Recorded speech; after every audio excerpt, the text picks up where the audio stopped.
Good morning दोस्तों, स्वागत है आपका हमारे आज के इस व्लॉग में। आज मैं अपने पूरी टीम के साथ में ये डिस्कस करना चाहता हूँ कि उनकी फेवरेट बुक कौन सी है और क्यों। लेकिन इससे पहले कि हम शुरू करें, मैं चाहता हूँ हमारी पूरी टीम को आप पहचान जाएं। सबसे पहले तो मैं खुद, मेरा नाम है डॉक्टर आशीष शुक्ला और मैं पैदा हुआ था अहमदाबाद से। हेलो दोस्तों, मेरा नाम वैभव शुक्ला है और मैं बड़े पापा का बेटा हूँ और मैं पैदा हुआ था इलाहाबाद में। हेलो दोस्तों, मेरा नाम आंचल है और मैं पैदा हुई थी मुरादाबाद में। नमस्कार दोस्तों, मेरा नाम अनिकेत यादव है और मैं पैदा हुआ था मामा के यहाँ, मतलब खीरी, लखीमपुर खीरी में। हेलो दोस्तों, मेरा नाम शुभम पुरी है। मैं पैदा हुआ था लखीमपुर खीरी में। हेलो दोस्तों, मेरा नाम है श्री शुक्ला और मुझे याद नहीं है मैं कहाँ पैदा हुआ हूँ। इससे ज़्यादा शर्म की बात नहीं है दोस्तों। अरे मुझे तुम्हें नहीं पता? अरे पैदा हो गया, अब जिंदा तो हूँ बस।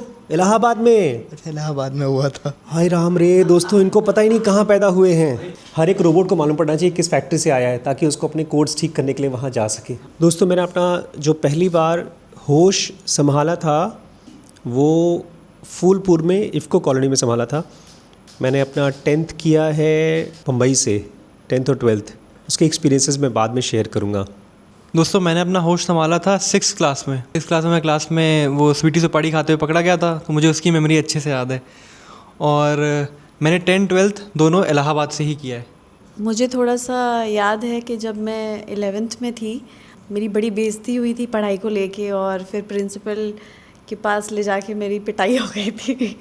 वहाँ पर चाटा वाटा मारा था तो मुझे काफ़ी ख़राब लगा था, तो उसकी मेमोरी है मेरे। और बाकी मेरा जो 10th 12th हुआ था वो बरेली में हुआ था, गर्ल्स कॉलेज में। दोस्तों, जहाँ तक मुझे याद है, मुझे कक्षा 1 में साथ स्कूल जाने के लिए मम्मी ने मारा था, वो भी चिमटे से। तो मुझे बस वही फर्स्ट मेमोरी थी मुझे याद है जो, और बाकी पूरी पढ़ाई लखीमपुर में हुई है। दोस्तों, मुझे अपनी पहली मेमोरी याद है। जो मैं क्लास 4 में था तब मुझे एक मेरी क्लास टीचर थी, उन्होंने मुझे मेरी पढ़ाई को लेकर के डांटा था क्योंकि मैं उस वक्त पढ़ाई में लापरवाह था थोड़ा। तो मुझे काफ़ी डांट पड़ी थी। उन्होंने बोल दिया था कि आप ये साल पास नहीं हो पाएंगे। पर उसके बाद घर पे आके मैंने बताया, फिर काफ़ी रोया, बट उसी ईयर में क्लास में टॉप किया था। और मैंने 10th और 12th दोनों यहाँ लखीमपुर DS इंटर कॉलेज से किया हुआ है। मैंने 10th कॉलेज वर्ल्ड स्कूल से करा है लखीमपुर खीरी से, और 12th अभी मैं कर रहा हूँ पॉल इंटरनेशनल से करूँगा। होश मुझे नागपुर गए थे, उसके बाद से थोड़ी मेमोरी सॉलिडिफाई होना शुरू हुई है। उसके बाद तो थोड़ा चीज़ें याद है अच्छे से। नहीं, वो वाली बात बताइए, साइकिल वाली। कौन सी? दोस्तों, ये बता नहीं रहे, शर्मा रहे। नागपुर में इनका प्लान था कि नागपुर से लखीमपुर ये साइकिल पर, इनका प्लान था कि 900 किलोमीटर पर साइकिल से चला आऊँगा नागपुर से लखीमपुर। दोस्तों, अब ये वीडियो थोड़ा सा कॉम्प्लेक्स होने वाला है, इसलिए हमारे साथ रहिएगा। मैंने आपको बताया था कि ये वीडियो हमारी फेवरेट बुक के बारे में है, लेकिन फेवरेट बुक जैसी चीज़ कोई नहीं होती है।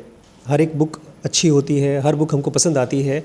लेकिन इससे पहले कि मैं अपने बुक के बारे में बताऊं, हमारी टीम अपने बुक के बारे में बताएं, आप कमेंट करके अपनी फेवरेट बुक के बारे में बताएं, मैं आपसे एक क्वेश्चन पूछना चाहता हूं और मैं अपनी टीम से भी वही क्वेश्चन पूछना चाहता हूं। कॉग्निटिव लोड का मतलब क्या होता है? Cognitive mode. कॉग्निटिव लोड, दो शब्द है इसमें, कॉग्निटिव और लोड। किसी शब्द का मतलब मालूम है? Cognitive load.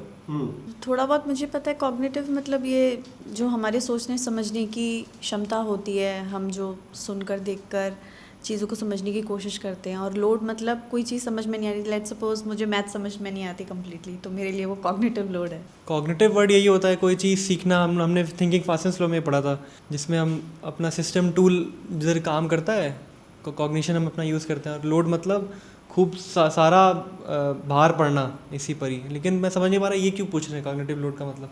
श्रीश, तुम्हें पता है कॉग्निटिव लोड का मतलब? कॉग्निटिव लोड का मतलब जब आप कुछ सीख रहे हो और आपका दिमाग फिर और प्रोसेस ना कर पा रहा हो, बहुत ज़्यादा आपने एक साथ ले लिया हो। दोस्तों, मैं कॉग्निटिव लोड के बारे में इसलिए बोल रहा हूँ क्योंकि अभी अभी ये हुआ, हम लोग जब ये वीडियो बना रहे थे ना, तो एक हमारे ज़िनोगी हैं, उनका फ़ोन आया। अक्सर ऐसा होता है कि कोई भी ज़िनोगी अगर हमको फ़ोन करता है तो हम उसको बोलते हैं कि मैसेज करो, अपॉइंटमेंट लेकर के उसके बाद बात करो। लेकिन उन्होंने स्ट्रेट अवे बात करना शुरू कर दिया, मेरे से नहीं, आंचल से बात करना शुरू किया। और वो ट्रेन चले जा रही थी, रुक नहीं रही थी। और उसकी वजह है कॉग्निटिव लोड। और अगर दोस्तों आप कॉग्निटिव लोड नहीं समझते और आपके ब्रेन में कॉग्निटिव लोड है, तो आप कोई भी कायदे का काम नहीं कर सकते। क्योंकि कॉग्निटिव लोड मतलब जैसे अभी अनिकेत के पैरों में चोट लगी है, ये देखिए। अब इस पैर से इनको दौड़ना भागना मुश्किल है। अगर ये चोट ज़्यादा बड़ी होती तो ये शायद बैठ भी नहीं पाते। ऐसे ही दोस्तों हमारे ब्रेन में बातें होती हैं। अगर किसी की कोई बात हमको हर्ट कर जाती है तो वो हमारे ब्रेन में एक कॉग्निटिव लोड बनकर बैठ जाती है, और वहीं पर अगर कोई चीज़ हमको समझ में आती है तो वो हमारे ब्रेन का लोड हल्का कर देती है। इसलिए जब कोई हम ये बात करते हैं कि हमारी फेवरेट बुक है, तो वो एक ऐसी चीज़ है जिसने हमारे ब्रेन में कुछ देर के लिए कन्फ्यूजन को या कॉग्निटिव लोड को हल्का कर दिया। अच्छा, तो अब दोस्तों हम एक एक करके सबसे पूछेंगे हमारी फेवरेट बुक कौन सी है। दोस्तों, जब भी हम लोगों के सामने कोई मौका आता है, जैसे मैं अपने बच्चों को, अपनी टीम को दे रहा हूँ कैमरा, शायद इन लोगों को एहसास नहीं होगा कि मैं क्यों दे रहा हूँ, ये क्यों कर रहा हूँ ये चीज़। आज मेरे मन में व्लॉग बनाने का मन नहीं था, आज से मेरे मन में आया है। इनफैक्ट आज से नहीं आया है, ये पिछले एक हफ़्ते पहले आया है, जब मैं आप लोगों को डांट के खाली हुआ हूँ। मुझे ये एहसास हुआ है, एक किताब को ही पढ़ के समझ में आया है कि अगर मेरी टीम बहुत समझदार नहीं है, बहुत ज़्यादा ग्रो नहीं कर रही है, तो उसकी रिस्पॉन्सिबिलिटी मेरी है। अगर हमारे बच्चे पढ़ने में बहुत अच्छे नहीं हैं, करियर बहुत अच्छा नहीं निकला है, तो वो रिस्पॉन्सिबिलिटी मेरी है। तो ये जो मैं आज सेशन कर रहा हूँ ना, ये इसलिए नहीं कर रहा हूँ क्योंकि मुझे एक व्लॉग बना करके यूट्यूब पे डालना है।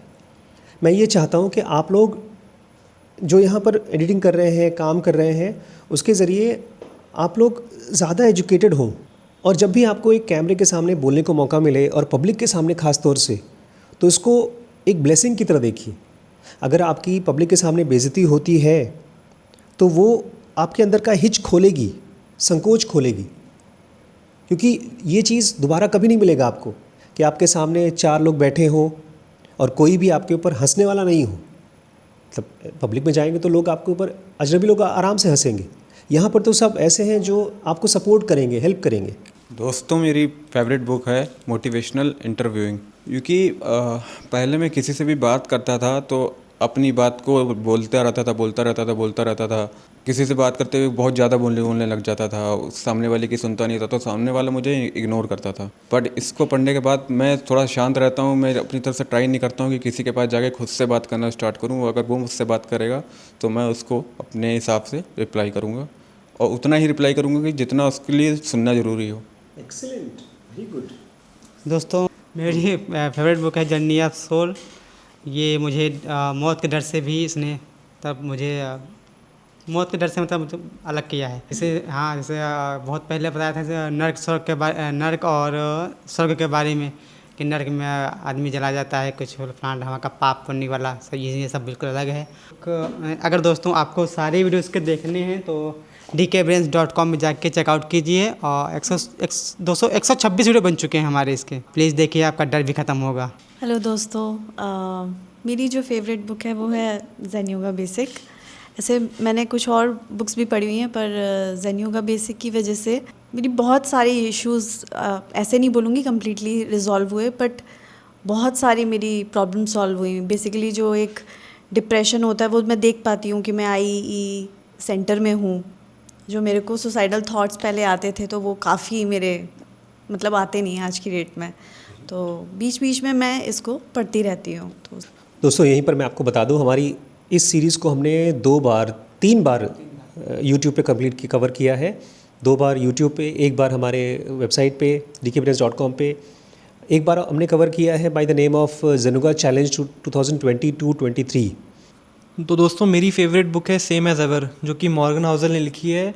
और ये मुझे इसलिए इतनी पसंद है क्योंकि ये जो बुक है ये मेनली फोकस करती है इस चीज़ के बारे में कि हमें लगता है कि पूरी दुनिया चेंज हो रही है, सब कुछ बदल रहा है, ये सब लगता है, लेकिन सारी दुनिया, सारी चीज़ें ऊपर से चेंज होती हैं, लेकिन इंटरनली लोगों के जो बिहेवियर्स हैं वो वैसे ही होते हैं। आपस की लड़ाई में, अगर एक कंपनी में पॉलिटिक्स चल रही है तो उससे कंपनी पे इफेक्ट पड़ेगा। हमें तो ये लगेगा कि भैया स्टारबक्स तो बहुत बड़ी कंपनी है, ये है वो है, लेकिन जो नुआंसेस हैं वो 100 साल पहले भी वैसे ही थे, अभी भी वैसे ही हैं।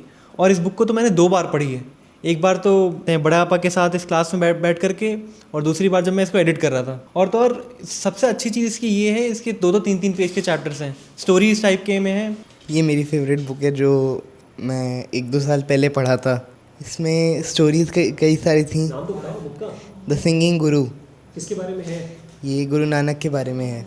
और क्यों अच्छी लगती है? इसमें कई सारी एक तो स्टोरीज थी प्लस लेसन्स कई सारे मुझे सीखने को मिले। आजकल मैं 3-4 बुक्स कवर कर रहा हूँ, deep work, motivational interviewing, how to shoot a video that doesn't suck, और उसमें से जो भी मैंने सीखा है आज के व्लॉग में मैंने उसको अप्लाई किया है। स्लो प्रोडक्टिविटी, ये कहते हैं किसी भी काम को करो तो आराम से धीरे धीरे रिलैक्स तरीके से करो, तो अचानक से आपके कॉग्निशन में, आपके ब्रेन में ऐसे आइडियाज़ और ऐसी एक्टिविटी आएगी जो पहले शायद आई ही नहीं कभी। इसमें आप बिना बर्नआउट हुए, बिना थके ज़्यादा काम कर सकें, लेकिन धीरे धीरे काम कर सकें। तो ये भी हमारी बहुत जल्दी ही सीरीज़ आएगी। दोस्तों फाइनली मैं एक बात आप लोगों से आज इस व्लॉग के एंड में कहना चाहता हूँ। स्कूल्स खुले थे एम्प्लॉयज़ इकट्ठे करने के लिए ताकि ढेर सारे अलग अलग कंपनीज़ में गवर्नमेंट के पास नौकर चाकर मिल सकें, चाहे वो नौकर एकदम लोअर क्लास में हो या बहुत हायर क्लास में, चाहे वो IAS ऑफिसर बन के पूरे शहर को चलाने वाला हो या कोई सफाई कर्मी हो, लेकिन वो सब उसी लिए स्कूल खुले थे। अब AI आने के बाद उन स्कूल्स की कोई ज़रूरत नहीं रह जाएगी, क्योंकि एम्प्लॉयज़ की ही ज़रूरत नहीं रह जाएगी।